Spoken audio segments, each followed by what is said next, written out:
Carla may bagong plano sa buhay na tiyak makakatulong sa kanya at sa kanyang pamilya.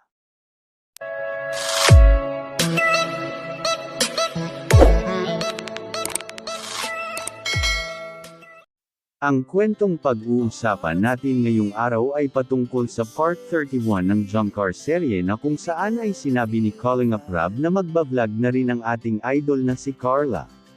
Dahil alam naman natin na suportado naman talaga ni Calling Up Rob si Carla kung papasukin nito ang pagbablog dahil si Calling Up Rob na mismo ang nagsabi na mataas ang potential ni Carla para sumikat kung may isip nito na gawin ang ganitong bagay. Actually alam naman natin na marami ang nag-aabang na gumawa ng YouTube channel ang dalaga at sa nakaraan part ng Jump Car serye ay sinabi ng dalaga na gusto din itong maging isang calling up para makatulong din sa kanyang kapwa.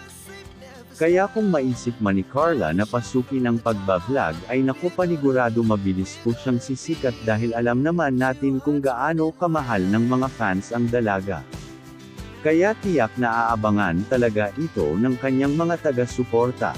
At lalong-lalo na suportado po siya ng buong team Calling Up na andyan na mag-aalalay sa kanya.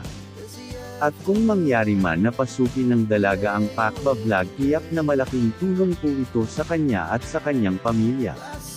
O mga Calling Up ano sa tingin nyo kailangan na ba ni Carla na gumawa ng kanyang sariling YouTube channel?